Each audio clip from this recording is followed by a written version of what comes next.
vois ici, j'ai Oui. ce truc-là. Ah, tu l'as seulement en carré. Ouais, Donc je dois voilà, c'est viser. ça, c'est ça. Ah ouais, c'est même pas en milieu en fait. C'est à un tiers. Bon, je dois regarder chez toi. Voilà, tout simplement. Alors, est-ce que zoom. Je ne touche rien au zoom ici.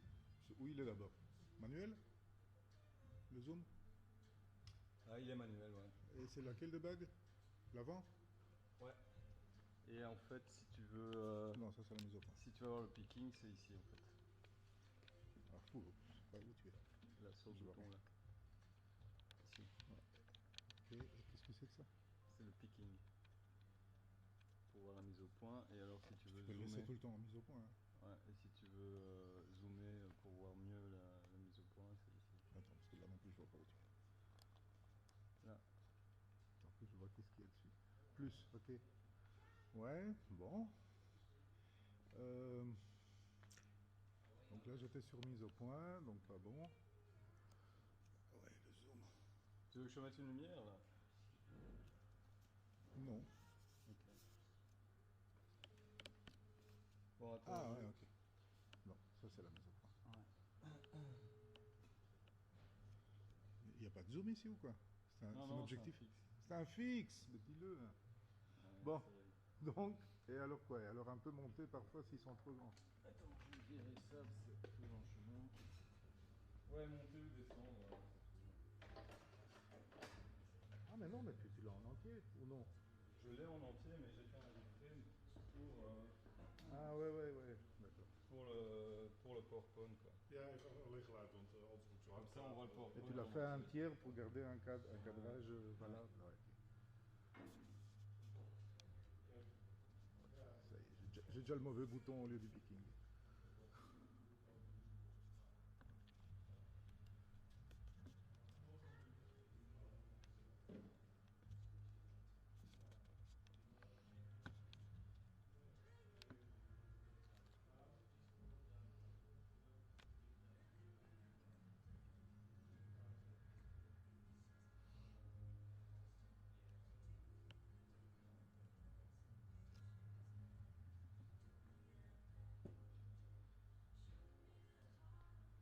Bon, attends, parce qu'il faut vraiment que je m'occupe de ces putains de PowerPoint ici. Bon, moi je reste allumé tout le temps. Je me suis mis sur Alim. Donc j'ai de la batterie. Ouais, fais ça. C'est mieux. Comme ça, toi tu as toutes les images. Ouais. Ou va, c'est en concordance avec les autres. Ouais, ça va, ça va.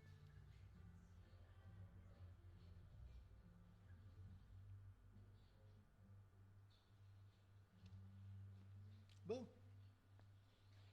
Je vais en fumer une ou t'as encore besoin d'une petite chose? Non, non, vas-y. Toi t'es bon là. Et alors dis-moi, mon axe, moi je le vois plutôt par là. Je bouge. J'aurais dit la table là-bas, c'est les gens qui sont pas filmés.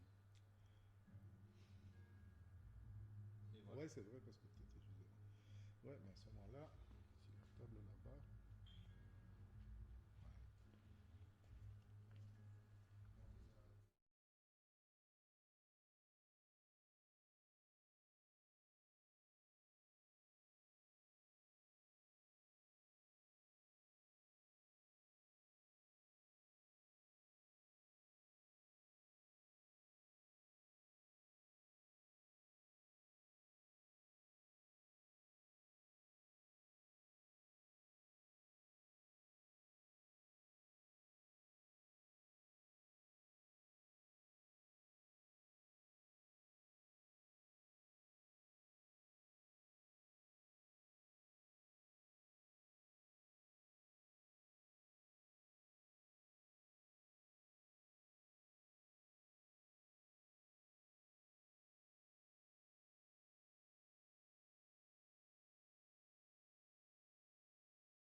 collé, hein.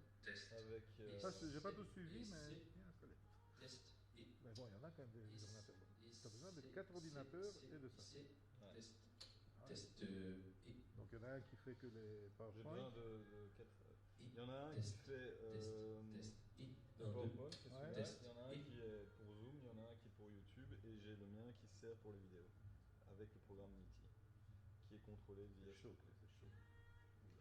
Ouais, c'est pour ça que je suis resté jusqu'à 10h hier soir. Moi, je resterai quand même pété. Mais Moi, je je t'avoue- refuse hein, de trucs Je t'avoue que ce qui m'a le plus fait chier, c'est cette merde-là, parce que ça, à configurer, c'est vraiment une... C'est pour ça que je le laisse allumer pendant 3 jours, je m'en fous.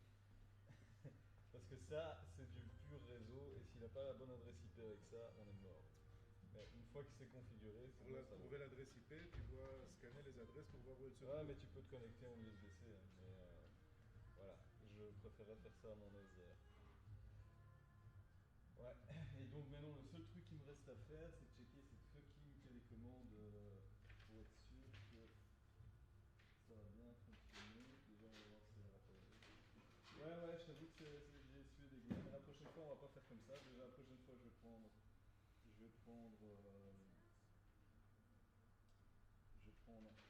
un mec supplémentaire qui va faire la vidéo, et puis moi, je vais m'occuper de faire la coordination, en fait. Parce que comme ça, le mec va installer le matos à ma place, et moi, je vais préparer les vidéos et les trucs comme ça, et voilà, mais il fera le mix image, et comme ça, moi, je peux gérer le fait de réceptionner les PowerPoint et tout. À ta place, je m'installerai le plus possible en hardware, pas en... Je sais, en informatique. mais franchement, c'est ce qui marche le mieux. Ça marche, mais quand ça marche. Ouais, je sais, mais c'est pour ça qu'on a ça la veille.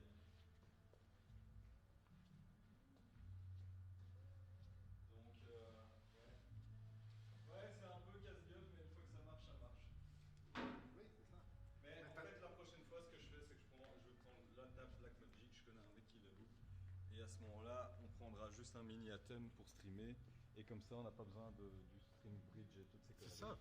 Et basta. Minimiser le nombre. Je devrais louer plus de convertisseurs BNC, mais ça j'en ai acheté déjà 2, des convertisseurs HDMI BNC pour les cams, et si c'est tout quoi. Ça, tu l'as acheté? Non, ça c'est loué, tout est loué. Pourquoi tu ne passes pas direct en BNC tout?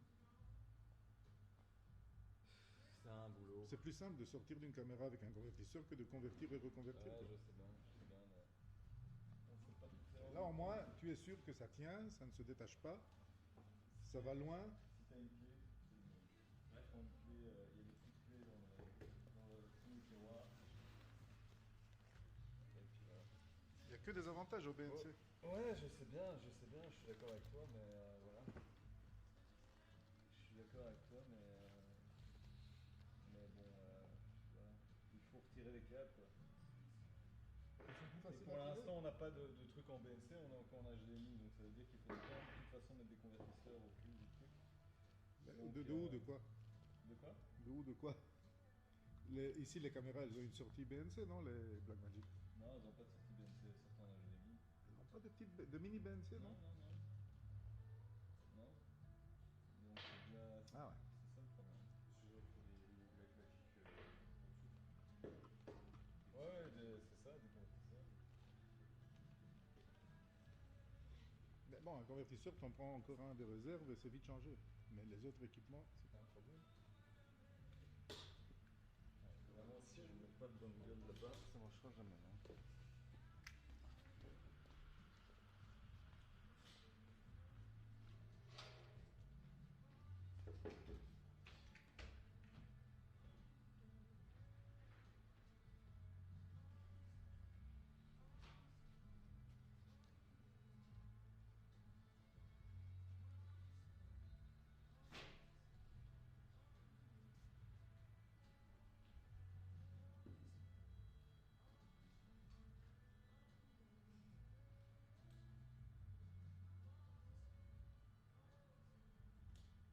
et C. Test. Et C. Test. Et test. Et test. 2 test. Et. Tu veux que je check ici les deux micros 1, 2, 1, 2.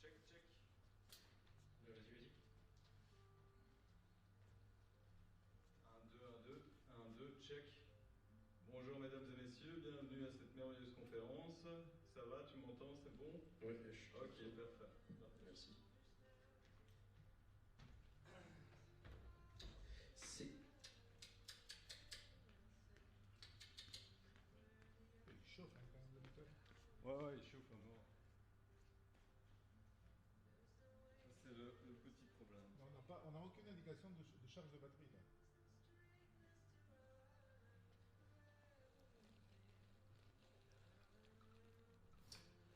Et c'est.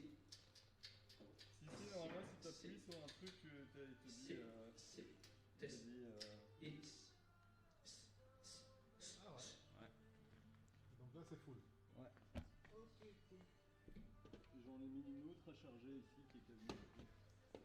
Là.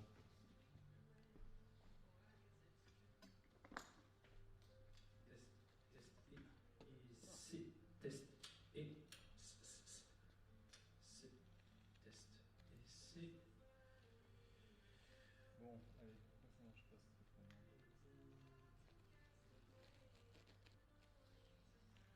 C'est. Test.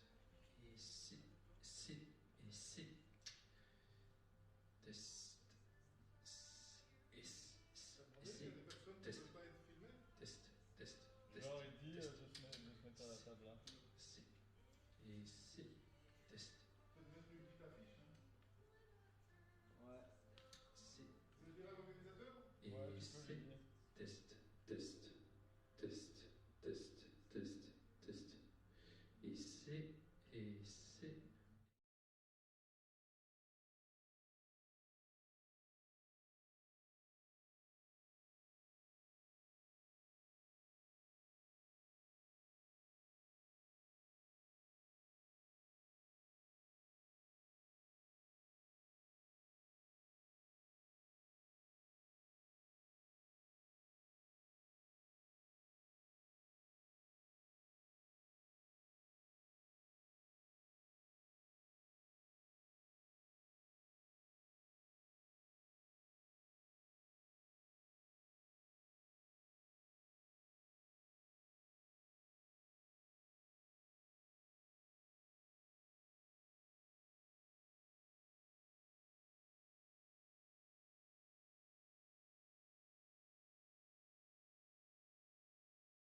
Hello, everybody. So nice to see you in real. It's very, really even emotional to see people in real after 2 years, you know, and it's, I was a little bit stressed to say, well, finally I have a meeting to organize with people, and, but well, it's very nice. The energy is clearly changing. So I'm very happy to see you here. You have been very brave to come to Brussels. And I would like to make a short introduction. So I'm Philippe Quevauvilliers. I'm from DG Home. I'm dealing with disaster resilience society, part of the security, civil society security program. And we are now in the process of drafting future work program and developing, well, the forum where you are now participating, which is the CERIS. And I would like to say that in 2 years, a lot of things have happened, as you know, in negatively, but also positively. We had to adapt. We had to learn what means resilience in real, in many conditions. So very often, well, professionally, but also privately, in our family life, in our daily life. And I think my feeling is that we have learned a lot in the way we may handle even this kind of interactions. And I'm now pretty convinced that we may have a mix of hybrid things, you know, virtual events of technical nature, for example, and networking events of this kind, because we need to see each other. The energy in exchanging is completely different. So both things. 2 years ago, I was against virtual meetings. I'd say, well, this is, I don't like this, but by force, we had to do it. So I've learned and see that it's quite interesting. So the maturity, well, you know that you have participated in the community of users. Well, I'm working on a paper, on a report, which is bringing, in fact, all the discussions that we had since 2014. So it's already a strong legacy of discussions of the community of users. And in this confinement period, the COU has matured to become what is now called CERIS, Community of European Research and Innovation for Security. And matured because not only it has continued to be active regarding interactions that we had virtually, but also it has raised interest at higher level within the Commission, resulting into, I would say, a reference made in a Commission staff working document that has been published in December, which is about enhancing security through research and innovation, which is a document which is publicly available and which brings, in fact, the objectives for the next years to come. And CERIS is part of it. So for me, I'm very happy, you know, because it's 7 years ago when I started the community of users, there are a lot of people who say, well, another forum, it will not work.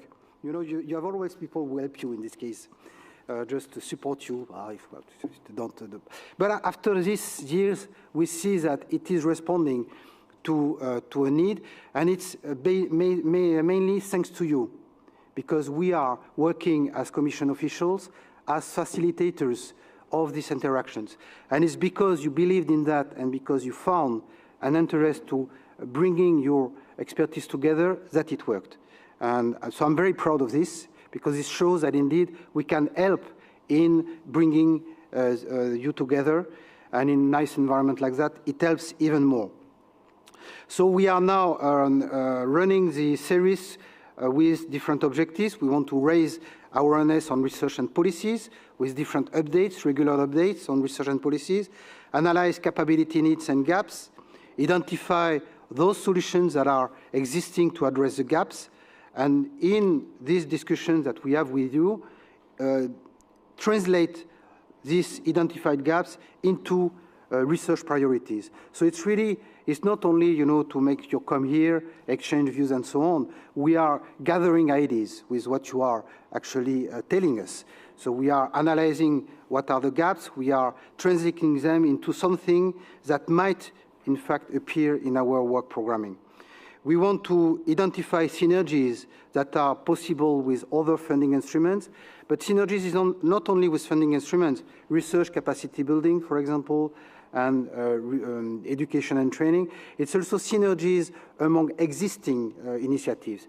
And what I see over the 3 days is for me amazing, because we did not really have any obligation towards the projects, which naturally came to build clusters. This morning is an excellent example of that. Karsten will be sharing this societal resilience cluster, which has been really done in I would say, in a way which is a full trust confidence for exchanging information and bringing expertise together. Well, we make it if we do that, because we are not anymore working in silos, and I think it's very, very a nice example, and we'll see that also in other fields. We want also to look at standardization needs, and we wish to integrate the citizen dimension, and this morning will be specifically about this. So now what we will do with CERIS, we will, it's nice to meet, but we also need to meet clear objectives.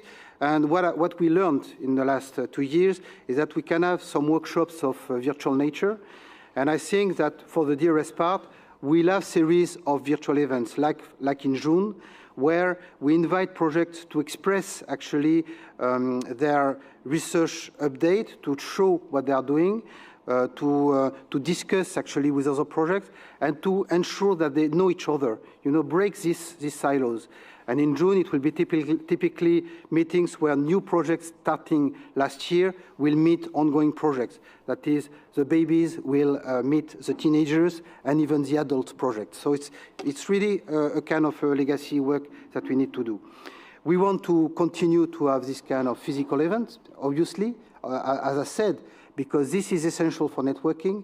It's very often an idea is coming over a coffee break, or a good drink that you have outside this room, or over dinner, and in fact, you are meeting not only colleagues here, potentially you are making friends, and it's easier to work with friends than with people, unknown people. We wish to have expert group being built up, so maybe you have seen that we are constituting what we call a CERIS expert group, which will be around 60 people, helping us to define the objectives of CERIS, but also being a kind of ambassadors of CERIS, because we wish to continue events like this, but also being present in international conferences. My wish is to propose, when relevant, that when there are international events, we have side events taking place that represent CERIS, I would say, per different thematic areas. We will have one in Lille in early May on CBRN, 3 hours, 14 projects participating, and with policy colleagues coming to Lille on CBRN. And I will have another one in Tours in early June on climate extreme events.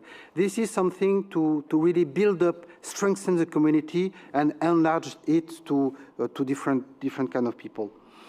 By seeing this, speaking about projects, this event has only been possible because projects have engaged themselves to co-chair and be very active in agenda setting and also financially contributing. That is, this event, you have 15 projects contributing financially to this event, which, well, it's a small budget per project, but it ensures that this can happen. And it's perfectly all right with the contract and dissemination budget. And for me, it's a very good sign, because it's not only showing the willingness to indeed gather all together, but also to be engaged in different manner, because it's a really a strong commitment. And I would like to simply terminate my already too long speech, saying that we wish to have a kind of update every year for what we are doing. We will be building very strong relationship with policy DGs, and I see with a very, very great pleasure colleagues from DG ECO. In DRS, they are our main policy counterpart. And we want to in fact, liaise also very strongly on knowledge networking. And in DG ECO, well, you will hear this afternoon, there is a Union Civil Protection Knowledge Network that is being established, has been launched, so it will take take, I would say, strengths over the year. CERIS is really here to help this initiative. In the FCT area, we have the Europol Innovation Hub that is also working in this the dynamics. And in Frontex, we have also this kind of the initiative in border management. So I think we are in a situation where, regarding research and innovation, we become closer to the potential end users, whatever they are, you know, a large wide range of actors. And I would like to see, because I'm a paper man, you know, I like to have written things that put a kind of step over the years. So every year we try to have a CERIS annual state-of-the-art report, which provides insight into what the project has done over the year and maybe what the policies have done over the years. Small update, not a thesis, you know, it should be a short paper, but having something which provides recommendations to stakeholders, to policymakers, practitioners, and having references to the project which are ongoing. And if we do that, well, hopefully we'll get used to have this kind of reporting every year, and it will not be possible without you. So all the projects which are here have contributed to provide information to Yvonne, who is working with us since November, and we will be presenting you a short snapshot of what she's doing now, and that will constitute, in fact, what I will use as CERIS DRS annual state of the art. I will be, you know, in French we say essuyer les plâtres. You know, when you have a new house, what you are doing before painting, you have to polish, you know, the wall, which are still a little bit so that they are very, very clean. It's what I'm doing now with CERIS reporting. I'm trying to have one example, well, one that will be tortured, just to see whether it works and whether it may be used as a model for the years after. And if so, well, we will have this kind of technical report plus summary report written by the different thematic areas. DRS, Disaster Resilient Society, FCT, Fight Against Crime and Terrorism, Border Management, and the horizontal foresight, which is SSRIs, it's support to scientific and research and innovation. I stop here and I pass the floor with pleasure to Yvonne.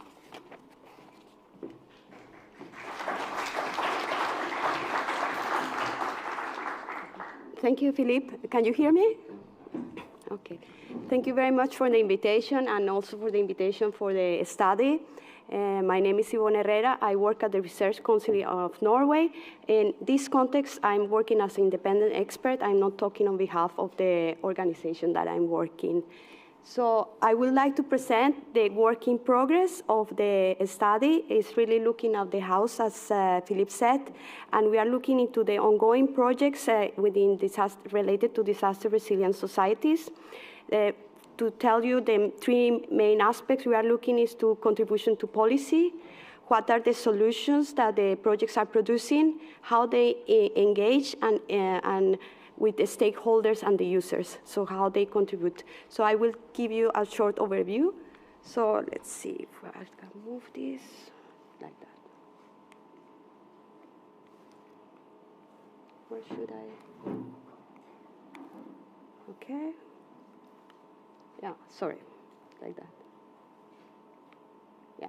So, but first I will start with the big thanks to the policy officers and the project coordinators, because this is it's an effort for everyone. So it's an invitation for you to correct what we are doing together. So thank you very much to everyone that is contributing. So what is the study doing? What we see across the projects is more emphasis to a whole societal approach. The projects together are looking into natural and human-made disasters.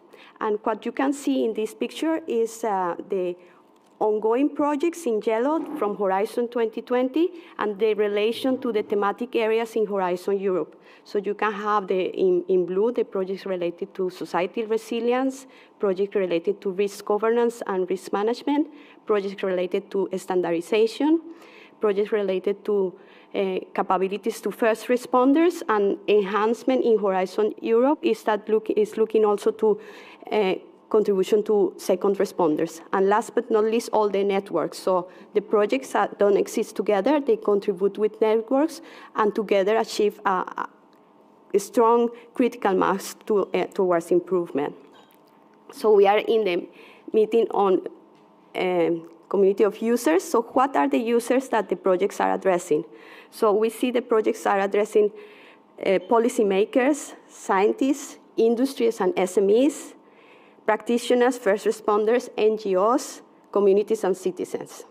So this is a work in progress. I look a little things here because as you can see, all the projects within the RS1 address communities and citizens in different ways. Some of them address also vulnerable groups, local communities. So that's an idea of the project's emphasis and scope. So let's look first at the projects that are working with disaster resilient society. So we have 6 projects that are working with that. And as you see, what they are producing, which kind of solutions are producing these projects? They are producing methods and practices to assess resilience. They are also giving operational tools to communities to see what activities they can introduce to improve their resilience. And also they give input to policy, contribution to policy. Some of them are looking at social media and so on. Last but not least, they are looking also at the body of knowledge. What are the conditions that improve resilience, like trust and other aspects? So there is a lot of knowledge. It's just to give you an example. When we look into the projects related to climate change and extreme events, we can see that they are producing platforms with early warnings, are giving also how you can use social media with different languages to empower citizens, so citizens are part of the solution, and also using a lot of new emerging technologies like deep learning, machine learning to identify events, early warnings, also using visuals and drones. So it's a combination of technologies and increased capabilities. When we look at healthcare, there are a lot of projects with healthcare and pandemics. This is like, so in healthcare, within this study is more looking at cross-organizational and cross-border issues. As you see, as we are all experienced, the pandemics don't respect borders and we need to cooperate together. So they are looking also in the security of devices concerning cybersecurity. They also have tackle the dilemma on security and ethics, what kind of information we can share and so on. So they are working with that. And all, as I said, preparedness and response plans across organization and cross-border, including training. So let's see, next one. So when we look into when we look into critical infrastructures, there are a lot of projects with critical infrastructure, but here, what the projects that are included, they are looking into the combination of both civil and physical, cyber and physical attacks, both in preparation and response. They are giving a platform to study also cascade effects when a cyber attack occurs, and also created in a platform for increased awareness and knowledge. There are many different tools that are already delivered for different critical infrastructures, and the different projects here focusing on a specific infrastructure, for example, water supply.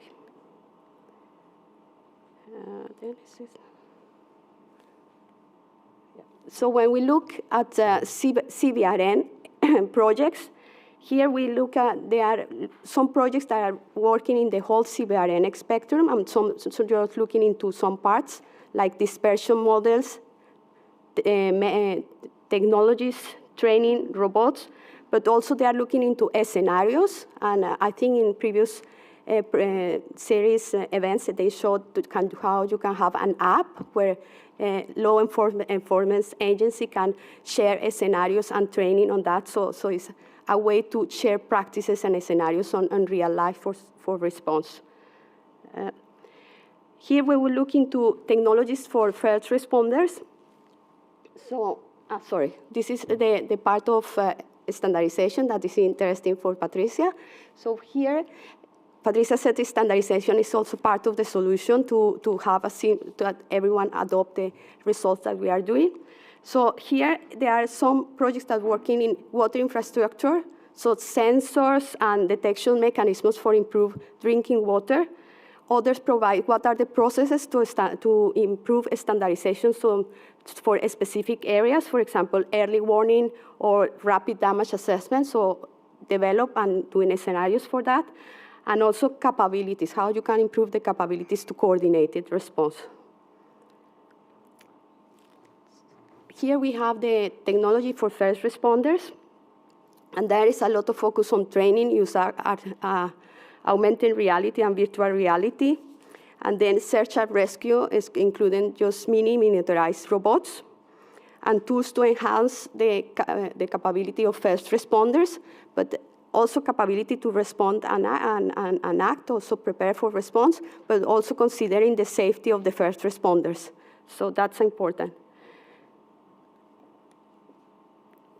So when we look into the projects that they are working as a network, you can see a lot of projects are giving like training exercises, and they give possibility to other projects to work together doing demonstration sites to bring together projects, a collaborative e-learning platform, and a catalog of technologies as open platform. So solutions from other projects have been given in this catalog. So it's very good that the projects all together put this knowledge in a catalog that is accessible to everyone. So we have seen, just give you an example of the different scenarios and that the knowledge already exists across of projects. We see a lot of man-made and human-made and disasters. So we can see here also hybrid events, that there are hybrid threats addressing the communication and misinformation, also earthquakes and floods and storms. So you see that there is a lot of knowledge that ongoing projects can collaborate and can build on what exists here. So to end this show of the projects is that now we see the projects together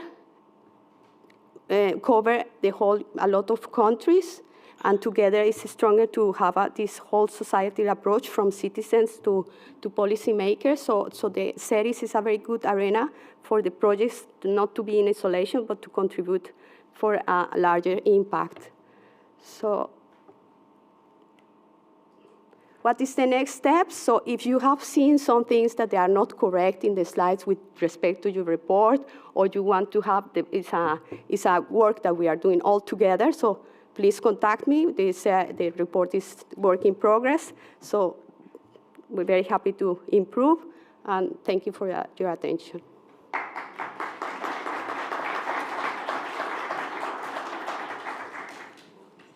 Thank you very much, Yvonne. Well, the report will be expected, I suppose, before summer. We'll try to have it released on the CERIS website before summer. And I hope also to be able to finish this community of users legacy paper also by that time. And then we will build up on this. So thank you very much to Yvonne. If you have a very burning questions, well, you can pose it now, but very, very quick. Otherwise, we'll be moving ahead. Yes, please, Lukasz. Just one question. Use the microphone, please,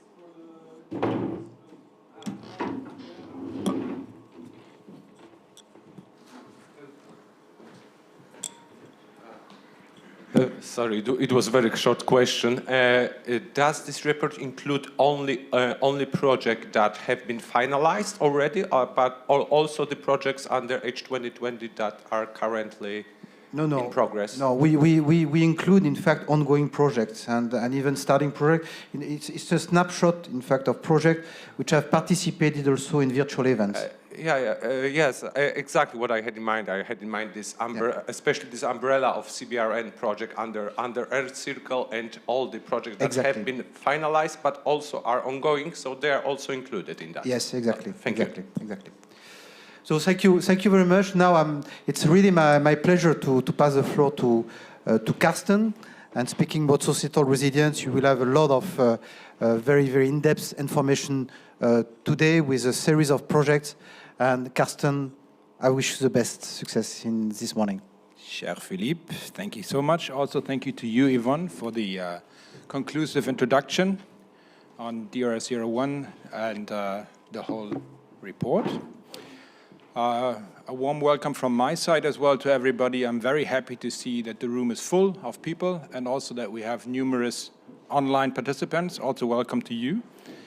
My name is Carsten Uhing from the Resilog project. I'm the manager of the Resilog project, and I have the pleasure to open and host the first session of today. We will see the representatives of the 6 active projects in Resilog, in the DRS01 research cluster, and they will present the progress in their respective projects for us. Thematically, the session is focused on human factors, social, societal, and organizational aspects for disaster-resilient societies. And some of the core elements that are being tapped by the research cluster relate to the understanding of the links between individual and collective behavior and resilience. We're looking at the understanding of the role of new technologies and the influence and, of course, the use on resilience and risk governance. And we're also heavily considering the inclusive approaches to involve citizens and local stakeholders in building resilient strategies and risk governance. The outputs that we're expecting to deliver is recommendations on decision makers on how decision makers at different levels can facilitate their attempt to building resilience of societies and citizens in the EU, and most importantly in line with the Sendai framework for disaster risk reduction. So, being conscious of time, without further ado, I would like to introduce the first presentation of today, which is held by my very own project, Resilog. Resilog aims to enable local decision makers to perform resilience assessments, participative and scenario-based, and for the benefit of taking strategic decisions on resilience-enhancing actions at the community level. The presentation is being presented by Uberto Del Prato from the IES Solutions in Italy, and the presentation is titled How a Weighted Indicator-Based Process for Resilience Assessments Can Help Communities to Improve Their Local Disaster Resilience. Uberto, can I please ask you to take the floor for us?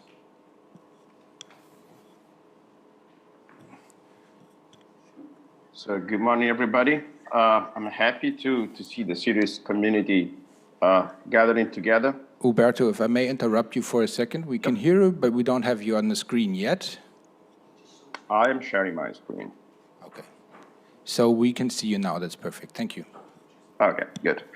So it's a pity I cannot be there with you. And with Philippe, we share a story of missing meetings because I was supposed to be in Paris at the security research event earlier in this month, and now in Brussels, but I'm still this time locked at home. You may imagine why. So good morning, everybody. My presentation is to introduce you to the current status of the Resilog project that Carsten just introduced. It's a quick overview of the purposes and scope of the project. I will not read out without all the slides, of course. They will be made available clearly. So basically, the project aims at delivering a strategic tool for assessing resilience. So we are not dealing with the everyday work or the way crises are managed, but to empower the communities to identify the strengths and weaknesses in their resilience by creating first a method for operationalizing resilience. So how to assess it in a way that is formal, but basing it on the concept of indicators of resilience. The process of defining indicators and what are the proxies that are below the indicators has been defined by the project, aiming at identifying something that it is relevant for communities, specific for the scenarios. As Carsten said, Resilog is scenario-based, understandable by users, and most of all, useful. The approach to the assessment includes the communities. That's why we touch on the social dimension of resilience. And all the things that you will see in a minute are based on the participation of the group of people from the communities, which means stakeholders and what we named local resilience teams. In principle, the process goes into the community selecting the most relevant scenarios they want to assess resilience against, and it is based on their own story, perception, interests, whatever they are. The next part is to work on those scenarios, selecting or creating indicators that represent a meaningful concept for that community. It could be different, but of course, there's a core of indicators that have been proposed, identified and proposed by the project. The proxies depend on how much a community is able to identify measurable items or to create knowledge by using questionnaires, some other tools to know better how the community works. Having this prepared, it is possible to create first assessments and then to play a bit with things. So what happens if I change this, I change that, I aim at having something changed in my community so that I can see what has an impact, increasing, improving my resilience. Based on that, the communities may go on the decision-making part of the process. All of this is done as much as possible as a standardized method. So we cannot standardize the assessment of resilience as such. There's not such a unit to measure resilience, but the aim is to prepare a methodology which can be considered a sort of a standard approach, so that we can even compare the results between different communities. The work of the project was done along 6 main dimensions of resilience, and we created what we call DIP metrics, which is the dimensions, indicators, proxy metrics. The 6 main concepts around which we, let's say, collected the indicators or combined indicators are the governance, the social aspect of resilience, the economic resilience of a community, infrastructures, disaster risk reduction, and environmental issues. Along the 6, we identified, as you see, a number of indicators which are based on proxies. All of this is created as a sort of a living database.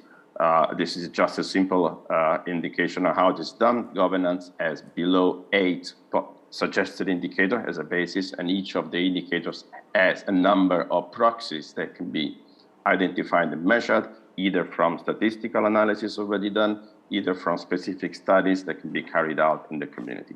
We are currently started the trials of this system in our 4 targeted communities. In principle, the innovation part includes an approach that is based on weights. So we just don't not only collect proxies and numbers, we value them in a specific way. For each of the values of a proxy, we ask the community to define their targets. What are the good values? If a proxy belongs to a certain bracket that intends where it is good. So how much a community is within the target depends on their own targets, which is crucial. I cannot define the same target in all communities across Europe. Each of them has a different thing for many different reasons, cultural, economical, baseline. So they define where they want to be to say that it is good. Then there are 2 other things, important things. The first is the relevance of a proxy, how much it is relevant for that specific scenario. Not everything is valued the same way, depending if it is a flood or a fire or an earthquake. Similarly, there's another binary weight, which is the direction. So there are proxies that will have a positive impact on resilience if the value increases, something like availability of beds in hospital. Some of them, which are a positive impact if they decrease, like it could be, for example, unemployment. So this is a small thing that has to be added.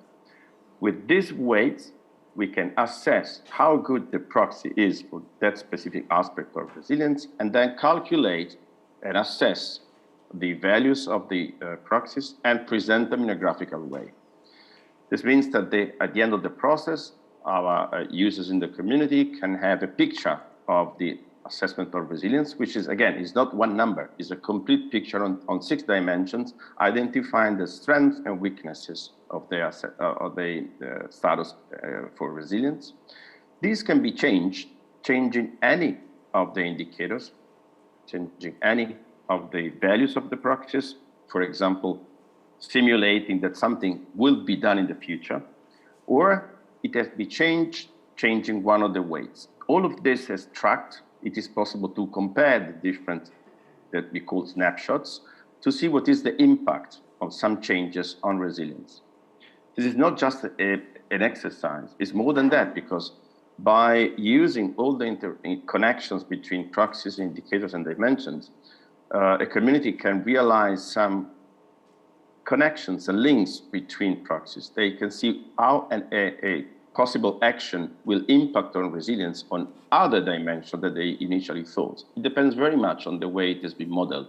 And this is why our trials is not a 1 day or 2 day trial. It's a long process. Each of them is at least a couple of months of work with the communities and with the alertees. All of this has the ultimate goal to allow the stakeholders to take informed decisions in a way, to understand where they should focus with their user resources and with the priorities of interventions. So ultimately, and I closed my short introduction to the project, what we want to contribute is to empower communities at any level, because we target local communities, but of course it can be built up to larger communities, a common operational approach to the assessment. It is the same, comparable, understandable, and objective. We empower the communities to collect information that can be used and reused. The corpus of knowledge that is collected in terms of proxies and indicators stays there. It can be reused if the community allows, or it can be used internally for further exercises. And the third is to offer a method for evaluating the impact of their decisions objectively. So whatever will be done can be tracked and projected on why it should have had or will have a positive impact on resilience. All of this includes social and non-tangible aspects like perception of risk, awareness of risk, preparedness. The things can be included, again, on a statistical basis because it was already assessed via other studies, or launching questionnaires and asking questions using apps, other tools that are part of the Residual Complete platform that I did introduce this morning for a matter of time, but in principle should represent a useful tool for the communities to know better where they are in terms of resilience and how they can evolve for a better impact on resilience. You can visit our website, of course, to have more information, and I would be happy to take questions about ResiLoc now or in the next session. Thank you, and back to you, Karsten. Thank you, Berto, for the presentation. As far as understood, is there any pressing questions on this? We have one from the audience. Can I ask you to try to use this microphone in the corner? Then yeah. Horst Kremers, Berlin. Thank you very much, Huberto, for this presentation and these ideas. I see it as from the organizational side of the politicians and the administrations behind that. They would need at some point, probably very early, they would need the cost. You said values. I'm just asking to turn for the cameras because we're seeing the back of your head. Okay, sorry. Here I am. I have the impression that when you say from value to investments, there should be probably in some very early stage already some ideas about the costing of the whole thing. And it's not only investment. Everyone knows that if you invest something, there will be more or less permanent work power kind of observations. There will be more administration, more control, and whatsoever, and keeping the thing updated. So all this money aspect is a very important, because then at that moment you see the concurrence with the other political goals of the community, of the region, of the nation, because we are dealing not only with resilience in small communities, but also on regional and larger area. Can you tell something about the money behind that, and the politicians and the administration people that not only want priorities, but they have to deal with negotiating for realization? Oh, thank you. You touched a very important point indeed. And actually, when I mentioned a tool for assessing resilience of these priorities, of course, I couldn't mention the money part, because it's very much connected to the political thing. But our first, one of the first ideas that we had is that this tool should allow even to create budgets. So if I understand that I have a clear weakness on something and I have to improve it, and this improvement may imply a substantial use of money, because in some cases it could be just an awareness campaign. In other cases, I have to build a new bridge to increase dramatically my resilience. So it depends very much on what the community can afford. And again, the project is focused on the local aspects or local communities. But you're right. What we expect to have is to sort of give a tag to the priorities. But the part of the costs is left out of this model for the time being, because we cannot include even costs. Otherwise, the simulation or what-if scenarios become a sort of unmanageable at this level for a research project. Clearly, whatever comes out is then further refined in the discussion with at political level and financial level. In a sense, the targets can be useful for that.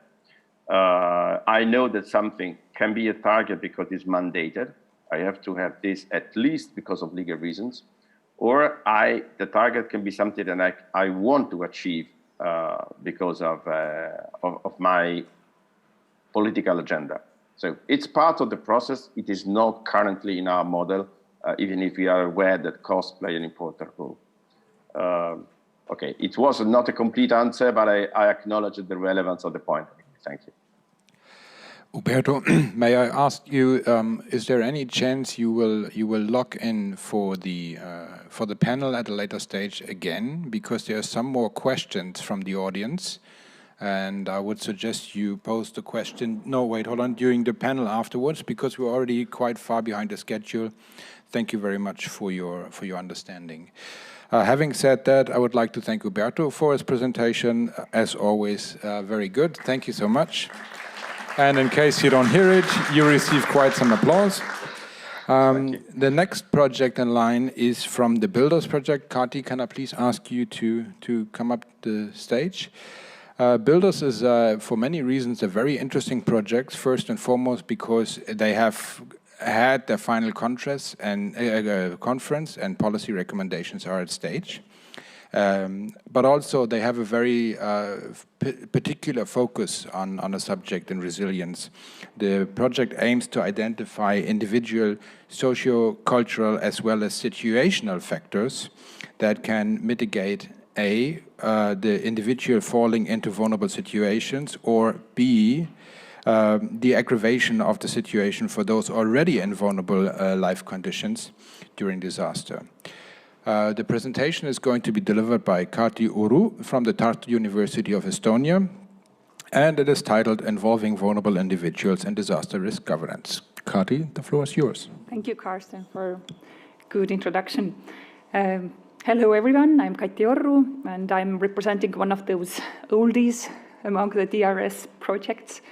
We are drawing to close in a couple of weeks, actually. So I'm bringing some of the examples of the results where we have that we have reached so far. So this is our builder's house, and So the key premises of Builders project is that the better understanding of vulnerabilities is a foundation for building the resilience. And by understanding in depth the different factors of vulnerability, we can also target better the measures in order to reduce those vulnerable situations and also to empower individuals that are most affected by the situation. And our analysis of different disaster management systems across Europe shows that actually many of those systems take a very narrow perspective on the vulnerabilities and focus on those predetermined groups, such as elderly or the individuals with chronic diseases. But what we want to do and what we want to show and demonstrate in our case studies is that we need much more dynamic perspective and much more hazard and situation-specific perspective towards vulnerability.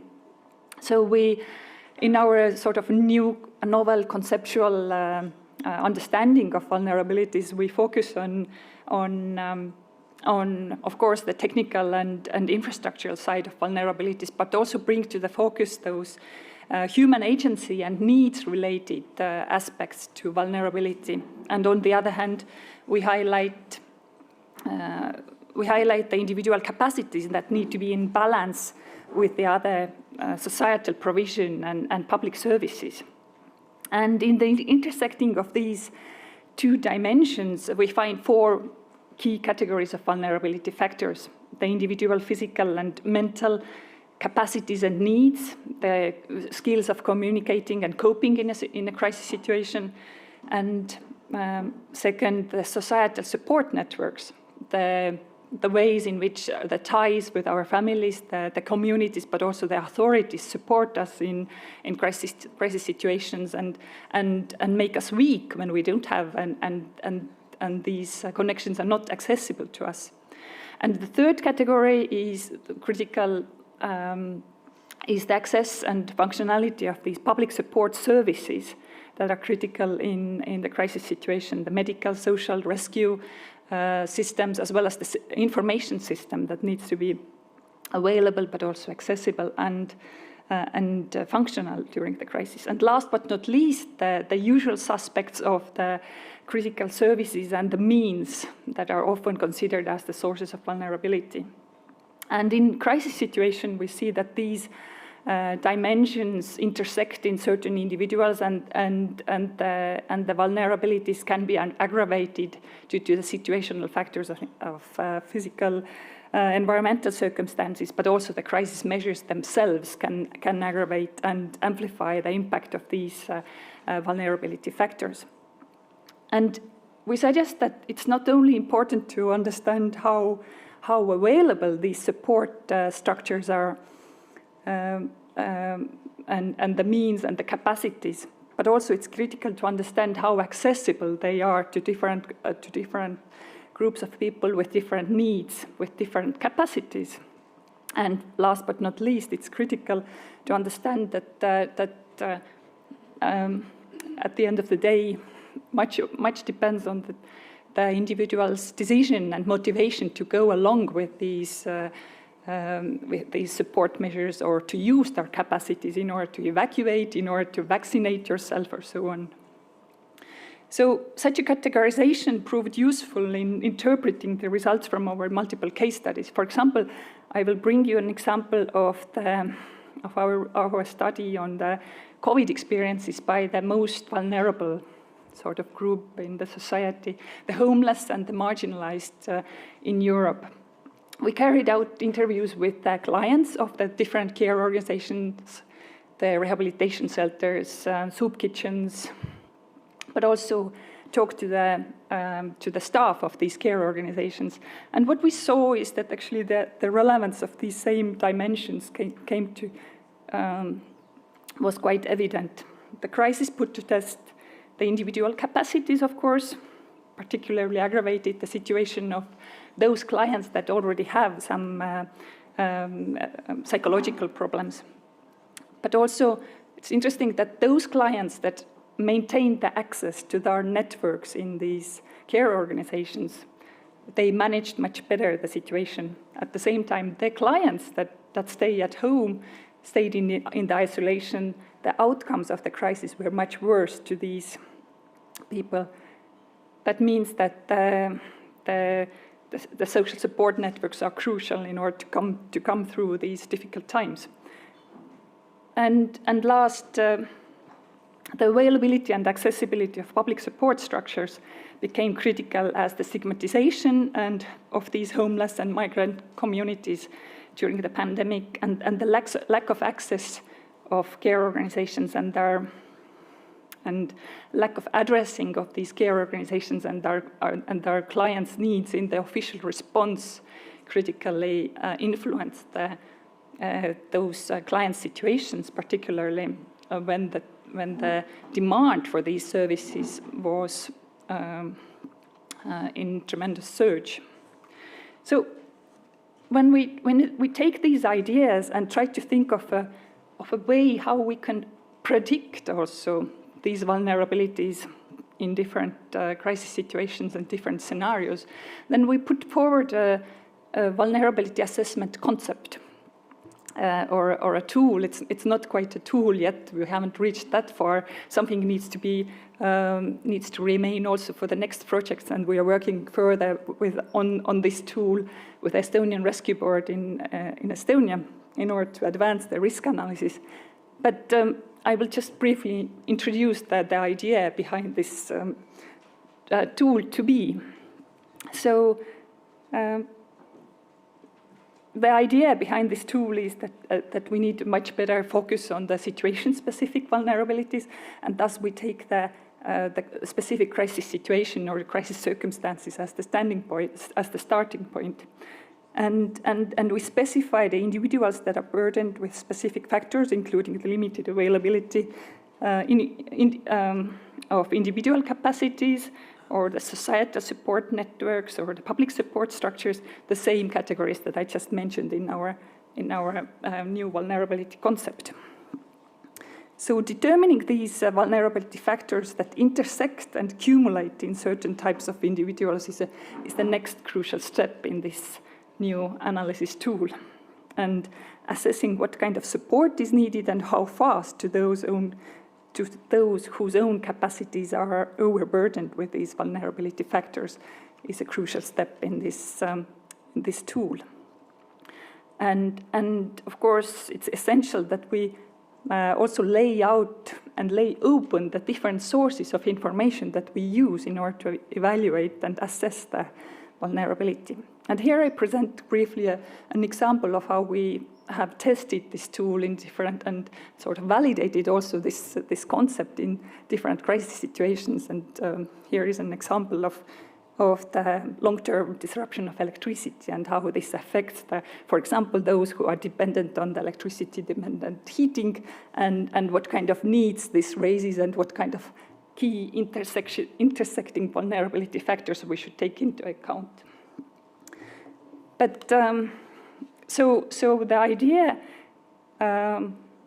in our vulnerability assessment is that actually by defining the different factors of vulnerability that intersect in certain individuals and overburden our capacities to cope on their own, is a critical in order to understand, and also critical to narrow the circle of individuals that actually need help and need to be targeted by our response capacities. So,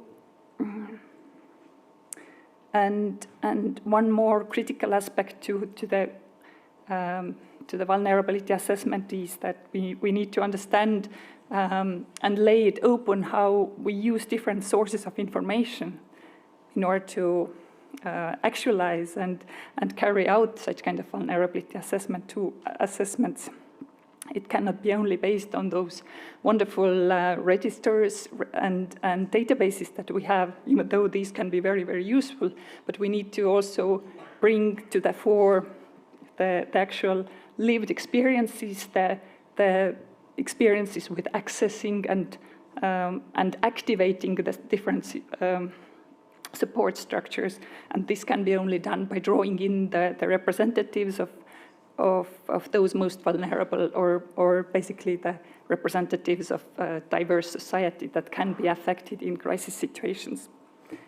So, yes. So we need to draw in the different perspectives to these vulnerability assessments. And I will end my presentation with some of the articles that bring together those novel concepts of vulnerability, also including the communicative vulnerabilities, which are very important to highlight in today's crisis, also in the burning crisis of Ukraine, and also the various tools that we propose and put forward in our projects. So these are the actual articles that we have managed to also publish and that are available and you can look up, but also more are coming up and that you can check up in our website. Thank you for your attention.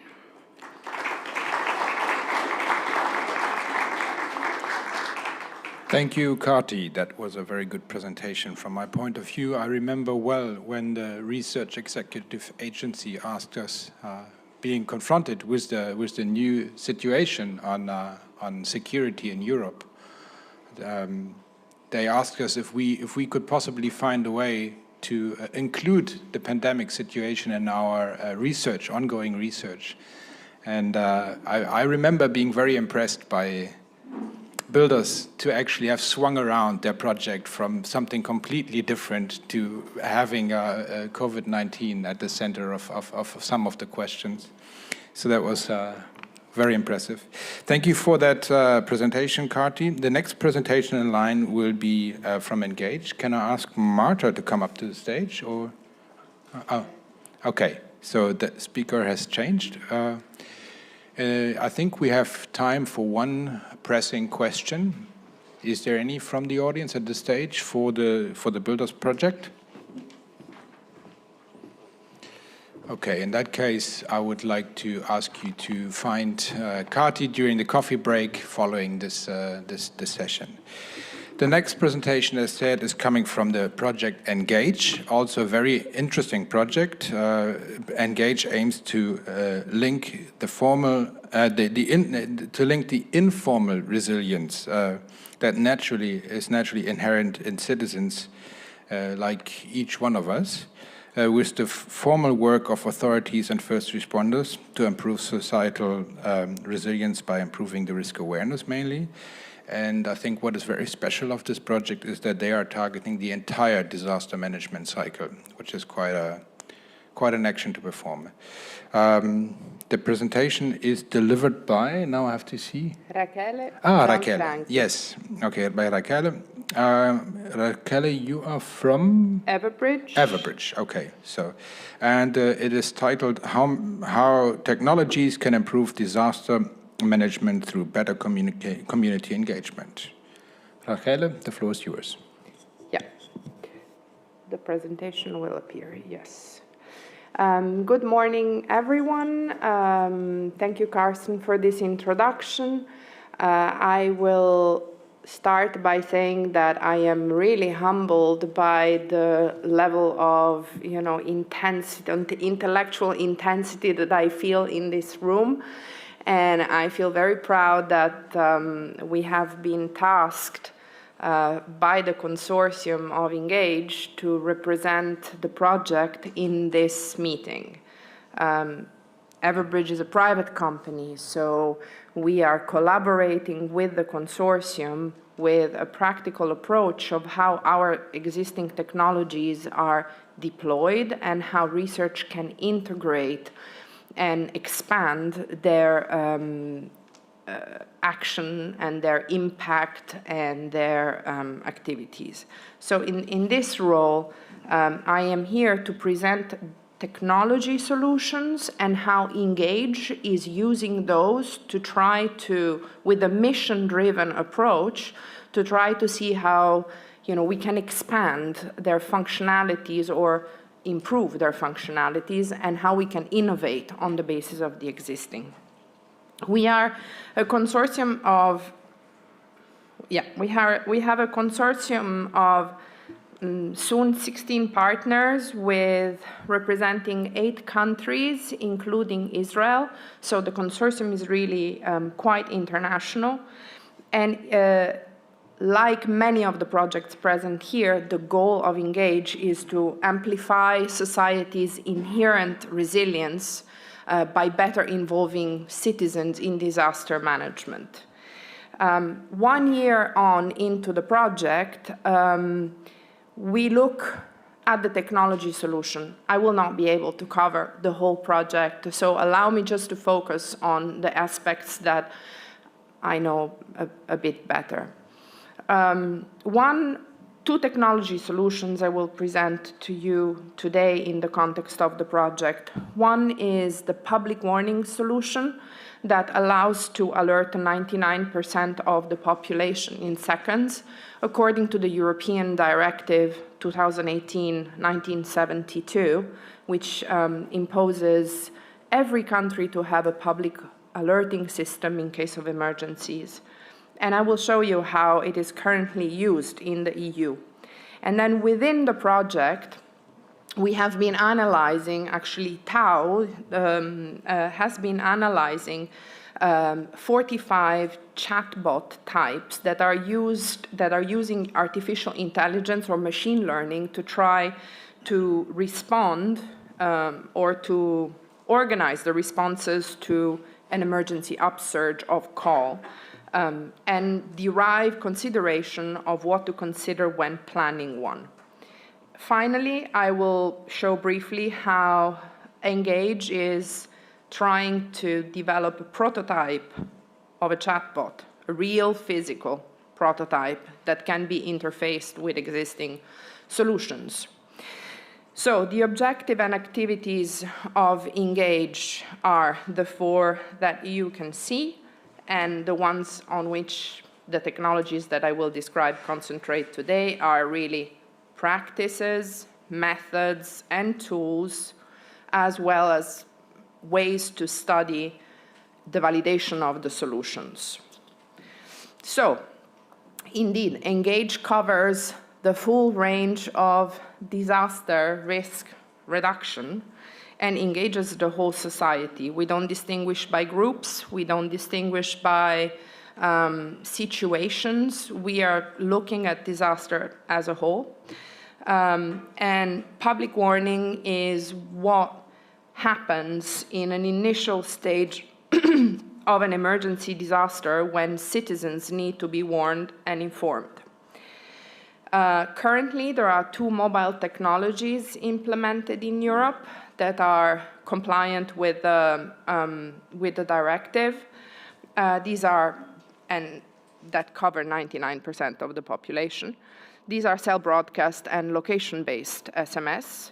And within Engage, we will have 3 drills, an exercise in Norway specifically that will in real life simulate a landslide and how this landslide will affect critical infrastructure, and how a public alerting system can help to coordinate responders' forces and to mobilize to safety population, and to measure through the chatbot how machine learning can streamline and simplify such emergency and critical event.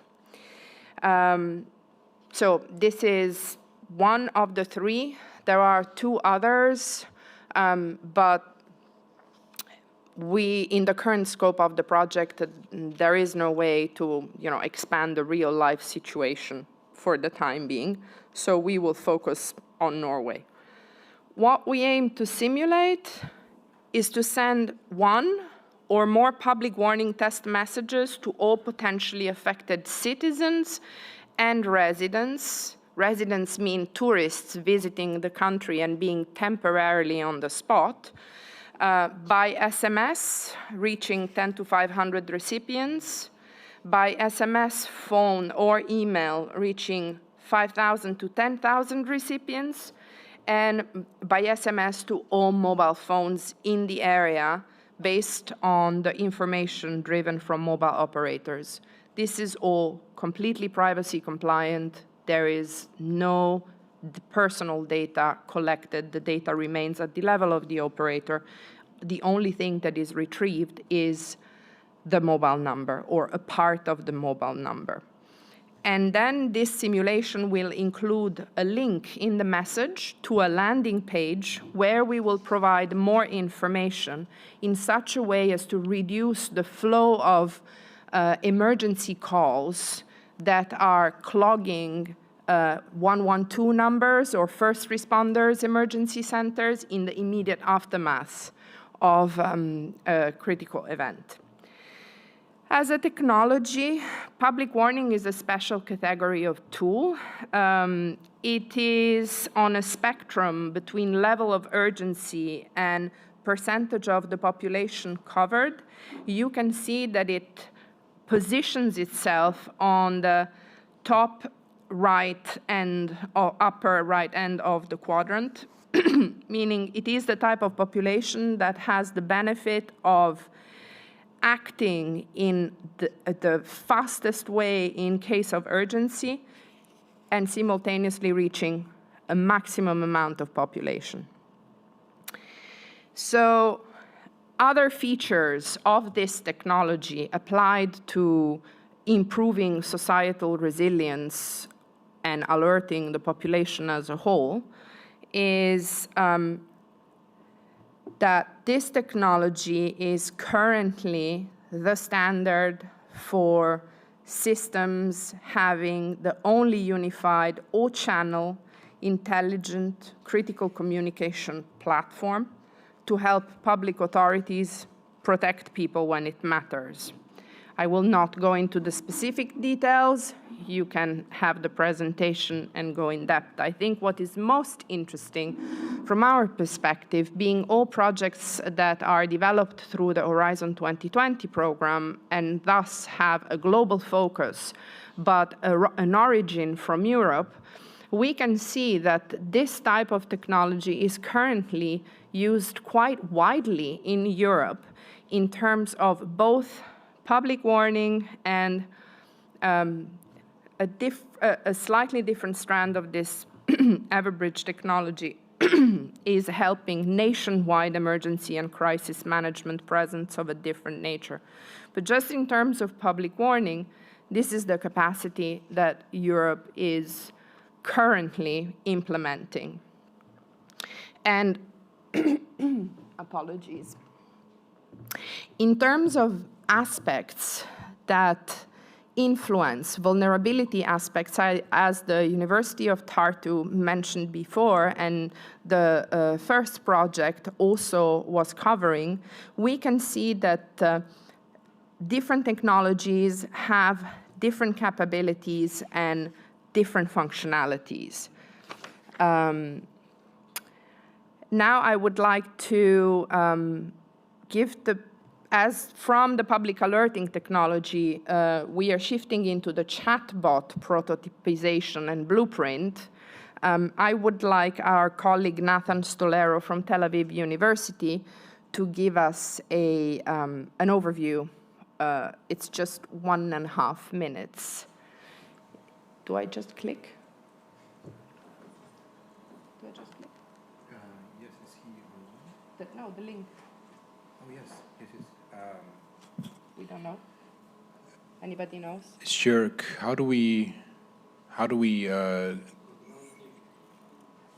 click on the link? Control click. Where's control? We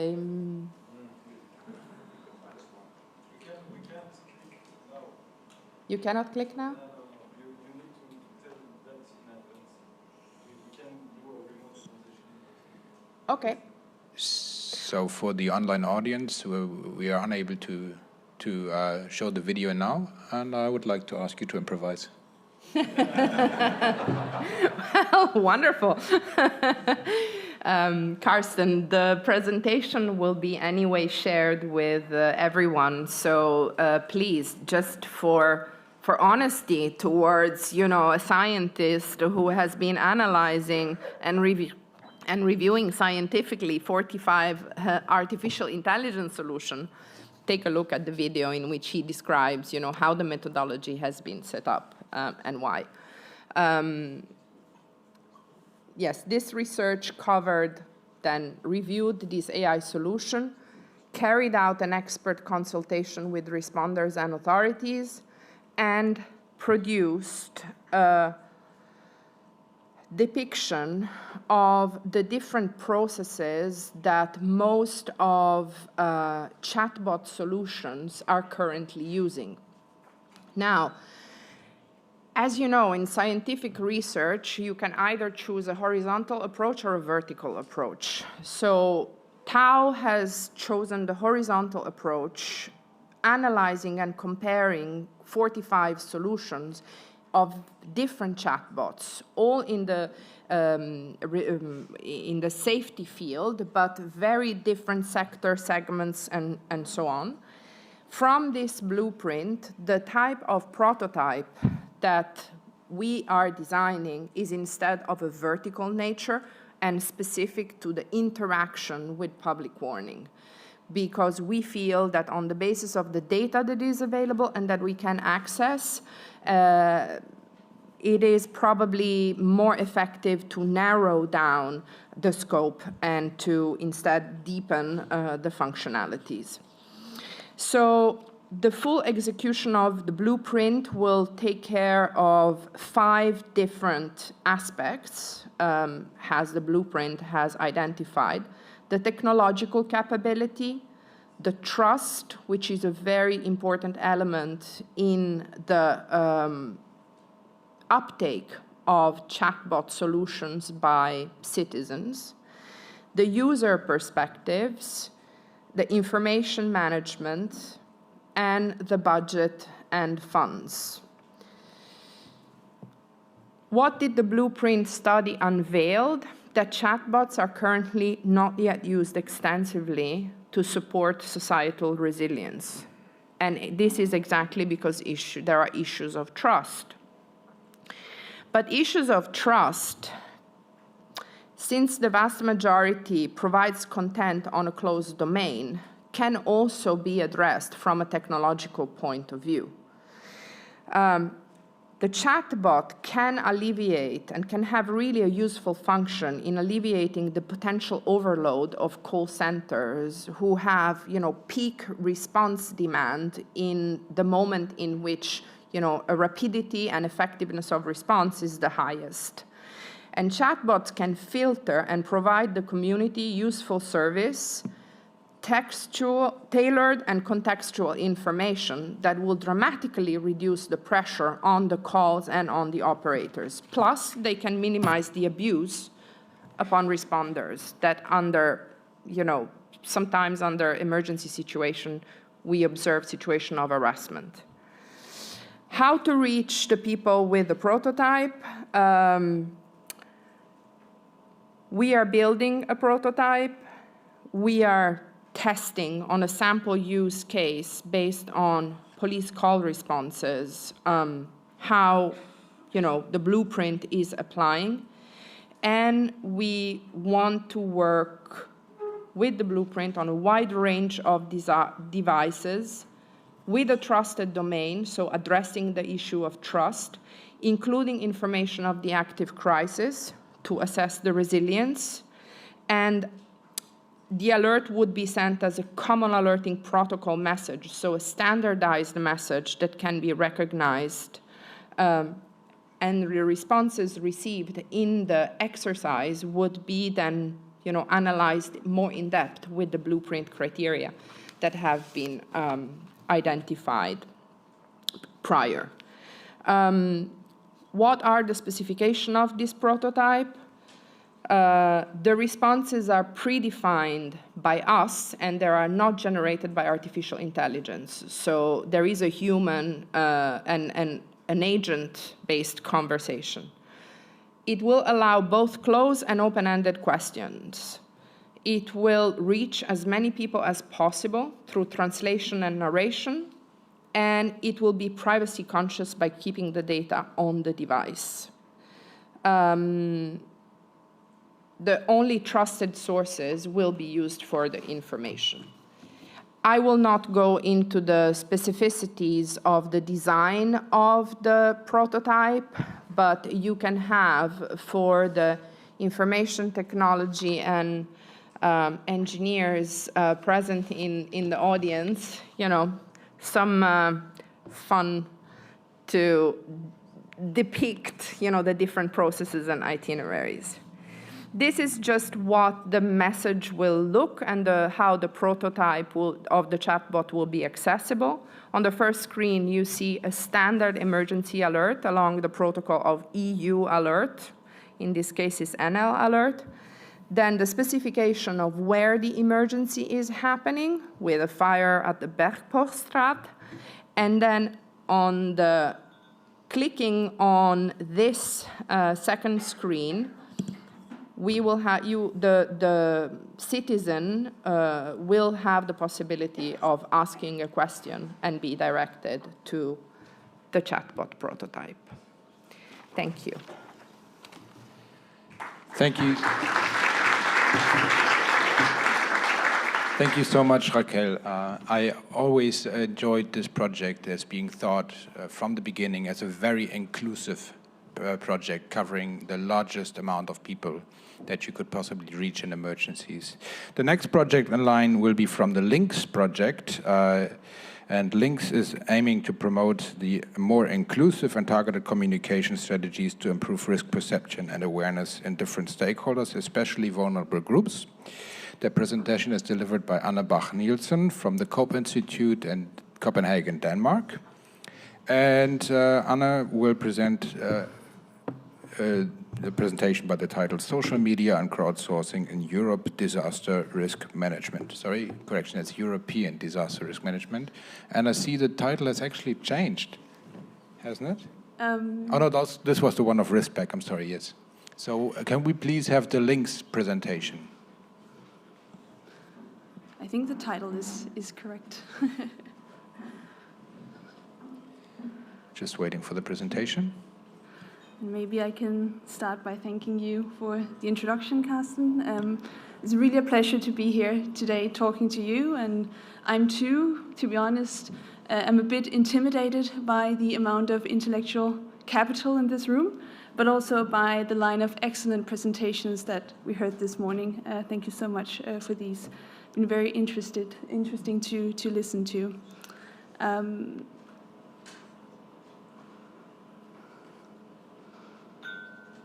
Just waiting for the slides to come up. Well, then I might fill the gap very quickly by apologizing for cutting short on questions. As you would have noticed, we're behind schedule, so the same is true for the Engage projects. If you have questions, you may just engage with them. During the coffee break, there's Marta, Raquel present, and I'm happy they're both, I'm sure they're both very happy to attend to your questions. In the meantime, I see that the technicians are working to fix the challenge. Is there maybe something you can start for the introduction? I can slowly start, yes. Okay, yeah, so my name is Anne Nielsen. I'm based at the University of Copenhagen. And today I'm representing the LINKS consortium. And in the LINKS project, we are interested in technology, and in particularly in looking at how social media and crowdsourcing technology can support European disaster risk management. Should I just go into the presentation, or? 1 second. Okay. Yeah, but maybe I can, yeah, perfect. Great. Otherwise, it wouldn't have been the first time I would have to freestyle without the slides. Okay, so basically the overall vision or objective of the LINKS project is really to understand, explore, assess, and support the links between technologies and society in European disaster resilience. And we do this by entering this question of technology in disaster risk management through 3 different angles. So we have what we call a knowledge domain that looks into this question of citizens, and in particularly sort of risk perception and vulnerability aspects. Then we have a lens that is more focused on disaster management processes and thus sort of the organizational sides of things. And then finally, and obviously, we have the technology aspect, so really understanding, well, what type of technologies are out there and what do they do for us in disaster management processes. And LINKS really comes together when these 3 interact. And right now we are in the stage of the project where we have quite a good feeling about these different 3 components, and where we are slowly moving into the part where we are translating these different components into what we call the LINKS framework, which essentially are a set of methods, tools, and guidelines that can sort of help inform different stakeholders in using and applying social media and technology in disasters. Okay. So this is just essentially a different visualization as these 3 main components. And what we argue in the LINKS project is that in the context of technology, we really need to understand resilience and disaster resilience as healthy interactions between technological systems, institutions and organizations, and individuals and citizens. And the argument is actually quite simple. So it just means that technology does not do a lot in itself. So Ushahidi or Facebook is only useful when organizations use it actively and successfully in engaging individuals. That is sort of the main idea of our resilience concept and how we think that resilience is driven in communities through these technologies. And a few examples from our consortium partners of sort of successful or good examples when these 3 elements come together. The first one is from my own neighborhood in Copenhagen. So I work closely with the municipality of Frederiksberg, which is one of the Copenhagen municipalities, and the Greater Copenhagen Fire Department in understanding how they can use social media platform for sort of communication purposes in disasters, and in particularly in the context of flooding. And at this point, these different actors have actually seen the potential particularly in social media, in organizing and mapping out different sort of key issues during a disaster. So, for example, mapped out for citizens where they can pick up sandbags and where they can assist the municipality and the fire department in responding to a flooding event. On the other hand, we have an example from Save the Children Italy, and Save the Children is also with me here today, and we'll talk later in the panel, that work also a lot with these technologies in the context of informing particularly vulnerable groups during disasters. So social media here really provides a platform to, for example, informing newly arrived migrants about the legal requirements for entering Italy and the different potential sort of assistance they can get from the authorities. But social media also provides in itself a useful tool and platform for migrants in connecting to family and relatives. So many of you have probably also experienced this in the current ongoing crisis in Ukraine, where we really do see people mobilizing, coordinating, and responding through social media.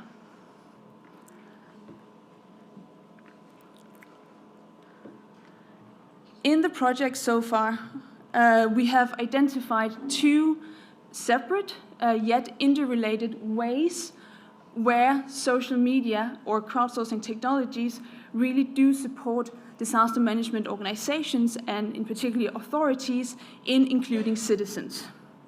The first sort of approach or way is what we call the shifting mechanism, and that's illustrated right now. And what we mean by the shifting mechanism is actually a changed view on citizens during a crisis, so that citizens via social media and via crowdsourcing technology can actually take up a more active agency in disasters. For example, as provided, the example provided on the flooding in Frederiksberg. So from a more traditional way, as many of you are probably aware of these traditional command and control mechanisms that we see in many European disaster management organizations, there is actually a potential to shift this view of how a disaster is governed towards a more networked model where citizens is actively mobilized and sort of can take part in both assessing and acting in a disaster situation. The other way in which we see sort of social media and crowdsourcing technology really having a potential in assisting authorities in engaging citizens in disaster risk management is through what we call a bridging mechanism. And in contrary to the former mechanism, that's where we see a change in the role of citizens, here we see an improved or sort of a better sort of coordination with citizens, and in particularly with spontaneous volunteers and groups of citizens that mobilize, as we always see during a crisis. What we also know from many different situations is that there is this central collaboration paradox where citizens mobilize and act without being fully coordinated with official response practices and services. And this sometimes creates issues for sort of efficient and timely response. Social media and crowdsourcing does, however, provide sort of a bridge, potentially, if implemented and used in the right way, to actually ensure and improve this type of coordination. Okay. So then what? Now we have an increased understanding of how social media and crowdsourcing can be used to engage citizens in disaster management. In the LINKS project, we are sort of in the next phase, looking towards making and designing a strategic planning tool on how we can sort of support these mechanisms being exploited in disaster management organizations. And we do this through what we call the LINKS framework.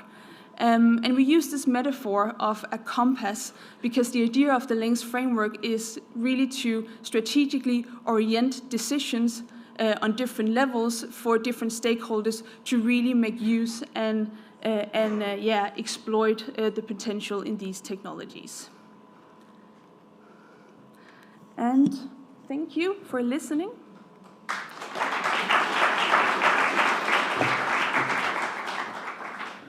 Thank you very much, Anne, for this concise presentation. You just gained us 2 minutes of time. That was excellent. Yes, I'm really looking forward to the shifting mechanism and the bridging mechanism of this project turning into policy recommendations. I think this should be an interesting one. Next in line, I saw that the final speaker has actually arrived in time. So, I would like to come to back to the original order and ask to the stage. Now I have to shift right here. Oh no. Yes, from the project RiskPack, we have a change in speaker. It's Jeanette Anis, is that correct? Huh? Agnier, okay. So, Jeanette is presenting the RiskPack project, which aims to close the risk perception action gap. So I don't know if this existed before the project, but it's certainly promising to close the risk perception action gap. Which means the gap between the risk perceptions and actions of citizens, and furthermore between the risk perception of citizens and the civil protection authorities, which is also very interesting. The presentation Jeanette is delivering will be called Facilitating Collaboration Between Citizens and Civil Protection Agencies to Increase Resilience. Jeanette, the floor is yours. Thank you so much for the introduction. Hello, everyone. I'm stepping in today for Dr. Maike Vollmer, who can't be there today, but I'm looking forward to present RiskPack project today and give an overview on where we are going with the project. So today I will give a brief introduction into RiskPack because we only started last year. And yeah, as Carsten just said, I will explain what the risk perception action gap actually is, the main results we are aiming at, and how we want to do it with our approach and structure, and also present our case studies. As briefly mentioned, our motto, but also our name, is integrating risk perception and action to enhance civil protection, citizen interaction. And that's exactly what we want to do. So we started last September, and we have 20 partners from 9 countries that I will show on the next slides, and the 7 case studies I will present in the end. So as you can see, we have a lot of partners from the EU, but also with the UK and Israel, some very special cases so that we have a diverse consortium. So what exactly is this risk perception action gap that you now heard about? We think that there is a mismatch between the risk perception of citizens and their subsequent actions. And alas, I've joined too late, but also with the sister projects, some psychological theories that are applied in sister projects, for example, the protection motivation theory and the theory of planned behavior, are also focusing on this mismatch, and this is where we also see a link. Moreover, the risk perception of CPAs and citizens differ, and as kind of a result, there is a misalignment between citizens' response expected by the citizen protection agencies and the actual citizen action. So how can we close this gap? The risk perception action gap is also a gap of communication. So as you can see on the left-hand side, there is a small amount of collaboration between CPAs and citizens, and the top-down communication by the CPAs and the bottom-up communication by citizens don't really fit together. They pass in parallel. So what can we do to enable better collaboration? And there's one approach that is used in RiskPack, which is the co-creation approach. And it is used to facilitate the interaction between citizens and CPAs, to identify the needs together, and also jointly develop the procedural and technical solutions to, in the result, build enhanced disaster resilience. And also, as you can see in the picture on the right-hand side, we want to go for a 2-step communication approach to really bring together the top-down and bottom-up communication approaches to enable better collaboration between the CPAs and the citizens. Going on, the co-creation approach should bring CPAs and citizens into substantive dialogue with each other. And as later seen in the case studies, we are also engaging with multiple hazards. So we haven't specified on one single hazard type, but we are having case studies with a broad spectrum of hazards. And we try to implement the co-creation approach across all risk management and disaster resilience phases that you can see. And the case studies are, as you saw in the picture before, spread across Europe, and therefore we have multiple locations, and we'll see how these locations also influence the risk context. The main results that we aim at, so we are only beginning our project now, but some of the main results we are aiming at is that there will be a risk pack in the end. And for example, this risk pack will contain a framework, especially about methodologies, because the co-creation approach comes with special methodologies to enable the better communication between CPAs and citizens, but also really giving a repository of best practices, for example, also related to technological tools. We have 3 different technological tools plus 1 technological approach. And these technological tools and approaches should also enable a better form of communication. Oh, sorry. Okay. And to explain a little bit more where we stand, so there has been, in the first phase, done a massive amount of desk research. So we are only passing from the first phase into the second phase. And now we're trying to put the desk research that we've done into the field and kind of have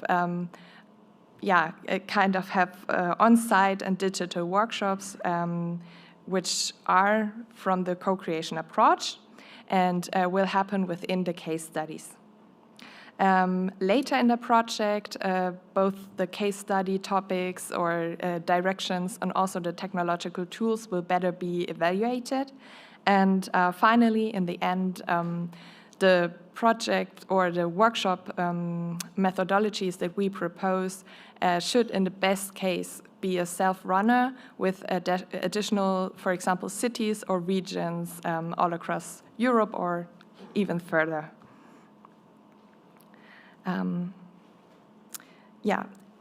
So finally, I want to present the case studies to you. As you can see, we have one global case study, but more regional case studies as well. So first of all, we have Attica in Greece, which is mainly focusing on forest fires, and what the case study does is risk awareness and response, so the classic.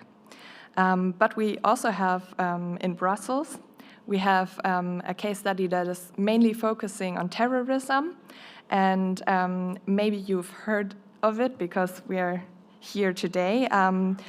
Of the Be Alert and Be Ready projects. Those are projects in school which are including students and children even, and try to prepare them for risk response.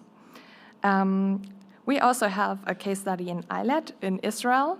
They are mainly focusing on earthquakes and how volunteers are responding and helping after an earthquake. The Lancashire Constabulary in the United Kingdom is mainly focusing on terrorism and wants to see the benefits and challenges of using social media in the disaster risk management. The municipality of Padova in Italy does have droughts and insects infestation. They are all the result of climatic changes. So what they seek is to see new civil protection instruments for facing those climatic risks. And we also have the Olomouc and Moravian Silesian region in the Czech Republic. They are focusing on CBRN hazards, and they seek to compare the risk-related knowledge and capacities. And last but not least, the global case study. The approach for the global case study is to have a deeper look at the COVID-19 situation.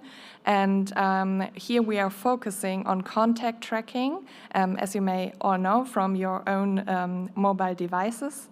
And in this case study, we are managing, or we try to manage and track the pandemic, and but also regarding, for example, to privacy issues, what can be improved. To what I presented earlier, that the communication between the CPAs and citizens is also with a lot of, or even more trust.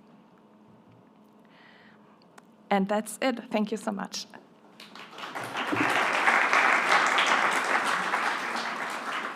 Thank you ever so much, Jeanette, also for jumping in with this short notice. I think you were informed last night. So very well done. Thank you for the presentation. We are also working very closely with the RiskPack project in the research group on risk perception and behavior, which lives within the DRS01 cluster. And I'm looking very forward to coming to conclusions on your research during the next European Conference of Risk Perception and Behavior, which is happening in Berlin during the month of June. So either way, the risk perception action gap is coming towards you. You won't be able to hide, huh? Right. Great. With this, I would like to announce the last speaker from the core project. Paolo, can you please enter the stage? Thank you so much. The core project aims to develop a harmonized vision of crisis management, awareness, and capability, defining a common matrix with respect to the different natural and man-made disaster scenarios, with particular attention to vulnerable groups, which include the disabled, elderly, poor, as well as women and children. And Paolo Capuano from the University of Solano is delivering us a presentation by the name of Building Resilient Societies through transdisciplinary collaboration between environmental and social science. Paolo, please. Good morning to everyone. Thanks, Carsten, for your introduction, and many thanks for organizing this meeting that is very useful for the younger project. Obviously, CORE was started a few months ago. That's why we have no relevant result yet. And I will show you an overview of the project.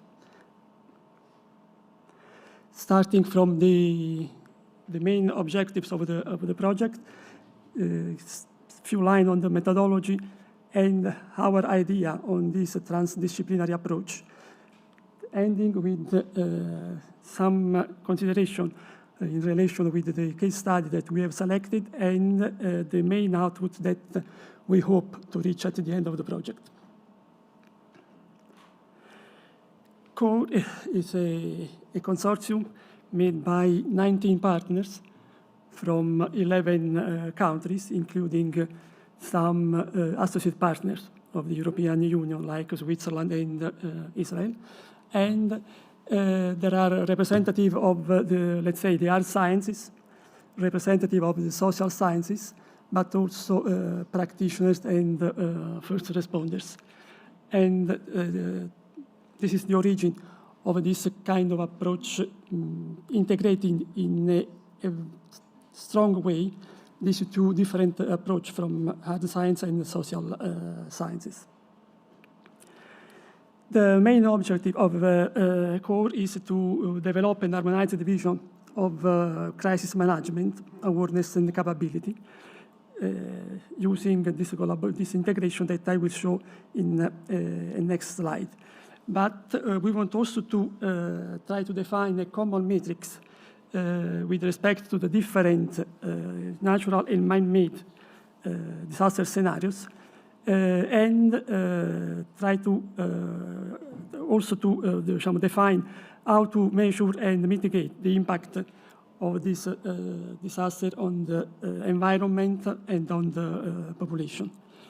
And we want also to learn from some countries, such as Japan, where there are a high risk in different sectors like seismic, volcanic, tsunami, and so on, but where the risk awareness is very, very high.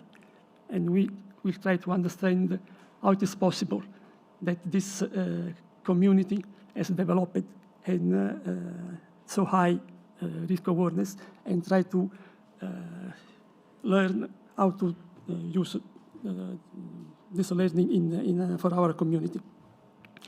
And last but not least, CORE will have a great attention for the education in the school, because we think that the younger generation is the more prone to understand well the items of resilience, and is also the most prone to use all the innovative tools that we can develop. And they can help the elder people to become also the elderly more resilient in a general sense. The methodology is based, as the code is based essentially on 5 building blocks, starting from the contribution to development of a safety culture, because only with an effective safety culture diffused in all the citizens,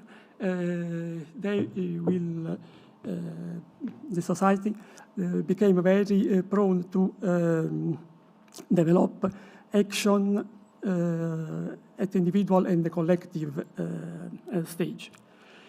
We will use the past cases to analyze all the possible bugs and difficulties present in these past cases, just to avoid these circumstances in the next situation.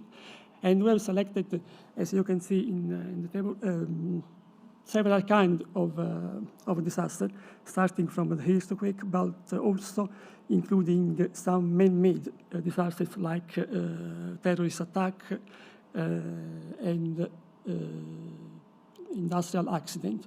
And we will use the COVID-19 as a benchmark just to compare with the other situation, using the fact that one of the partners is coordinating one of the projects on this pandemic. With these 5 combined building blocks, we could be able to cover all the disaster management cycle, starting from the prevention and preparedness, but also continuing with the emergency management, the response until the recovery. What about this transdisciplinary approach? We think that the two community, art science and the human factor, have to work in strict relation in a simpler way, not in a serial way, but in parallel way. Generally, the art science analyze the disaster scenarios, define the risk situation, propose some action to the disaster risk reduction, and move this information to the social society. That, in some cases, is not able to understand well this information. That's why we have to have the information from the social science on which are the best parameters that we are able to provide to the citizen for being sure that the citizen can understand this information and can develop action in relation to the risk reduction and to the increase of the resilience. And in the project, this approach will be made in particular through 3 points. The elaboration of a crisis modeling framework, in particular including the cascading effect that we think is one of the most important things in relation to the occurrence of disaster that can be triggered by a first event. The second point is definition and testing of suitable indicators, because we think that we need a quantitative information also in relation with the resilience definition, and with the contribution of practitioners and the first responders that are in the consortium, also with the third point, that is testing with the citizens and the communities using rescue agency and so on. This approach, as I said before, is, as objective, try to reduce the number of definitions of the resilience that we have. If we analyze the literature on this item, you can find a number extremely large of definition, and the major part qualitative.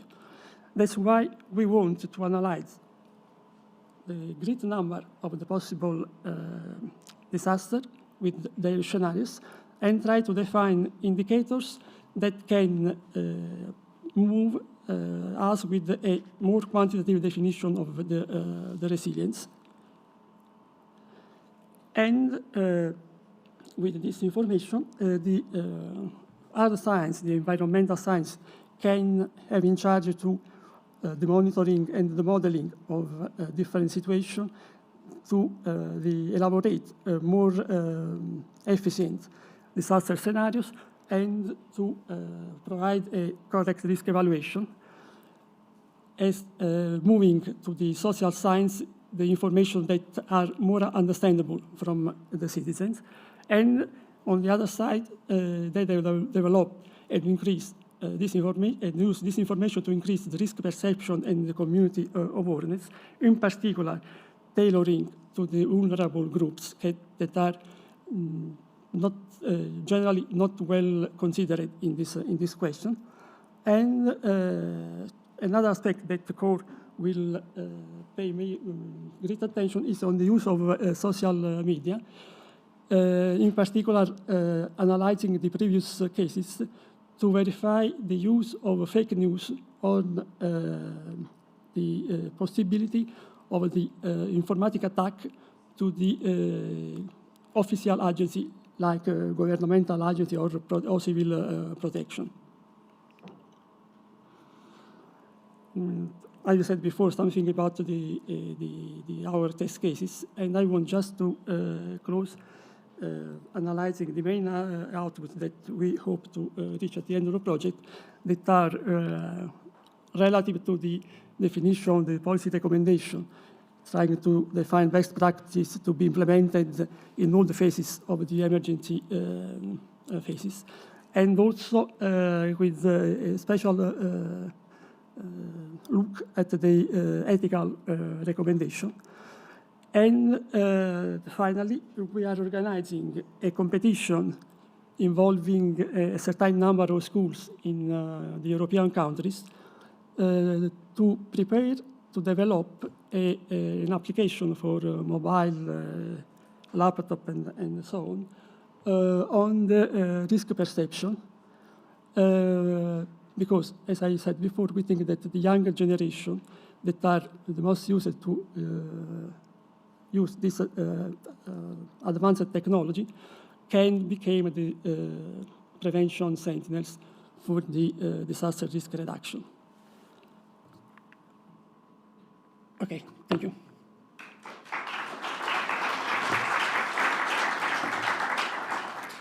Thank you, Paolo, and thank you to all the presenters of the first session. I think we received quite some conclusive and dense information. Also, thank you very much for the audience present and online to bear with us in such a frontal setting. You would have noticed that we started the session with a slight delay, so questions remained on the way.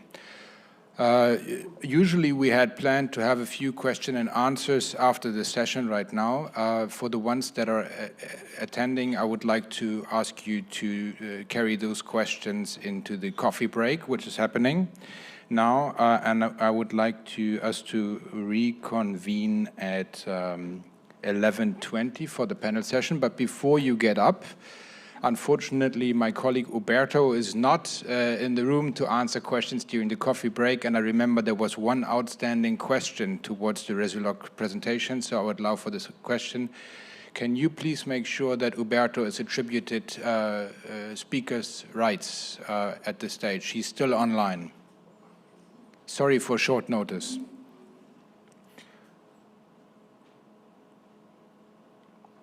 Uberto, can you hear us? Yes, I can. Okay. I'm muted. Perfect. Then I would like you to pose your question using the microphone, and as we have learned, direct your view towards the camera and not towards the screen. Yeah, thank you very much. Yes, my question was really on the two aspects of resilience, what I call the organizational resilience, meaning all the aspects of preparedness, emergency management, recovery, and so on, that the cycle of the crisis that we know all together, and the structural resilience, meaning the adaptation to the climate change and the adaptation to the long-term goals. It's not only climate, it's other things, I believe so. And those two resilience, how make it work into Resiloc, or is just only for organizational resilience? But just a question on that. Thank you for the question. As you know, as you have seen in the dimensions we have infrastructure, we have environment, we have economics, that are things that include also the way a community have to be designed in a way. So yes, there is a part of the organization and there is a part of the infrastructure as it is. So it's both of it.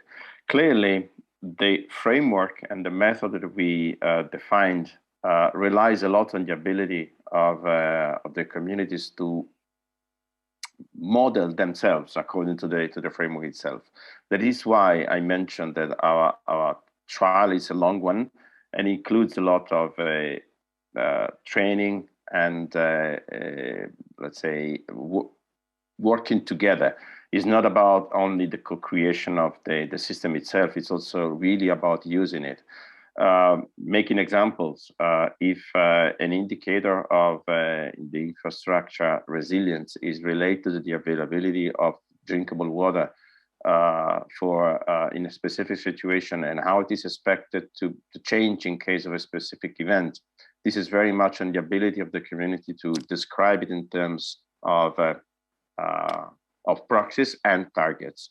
What are the consequences of this analysis? That if you need another source of pure water, or if you need to organize a chain of trucks building water, that's a different kind of decision which is left to the communities in their simulation. So as such, the framework and the tools are quite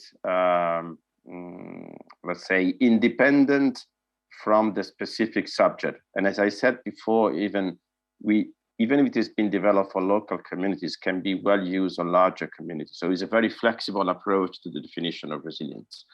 Much of the ability of it to be of use and to respond to the needs for improving resilience on all those aspects will come from the results of the trials, which is about to close in October.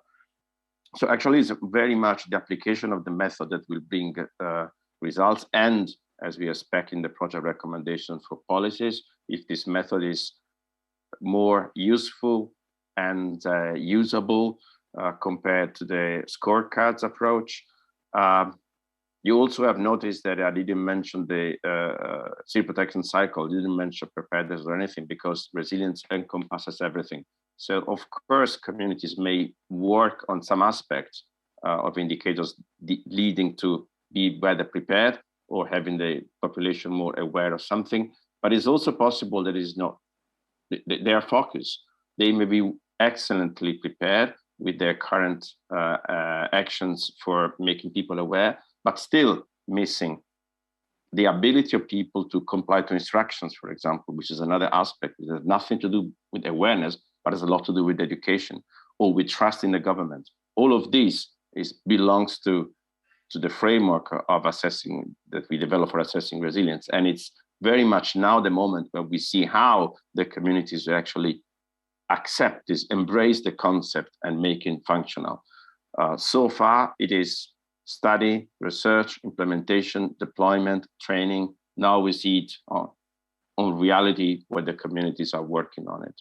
So I'm sure I will be able to answer better how the tool and the framework will be responding to these questions after we have finished the trials. Thank you, Berto. for answering the question. With having answered this question, I would now like to invite you for coffee and some snacks outside.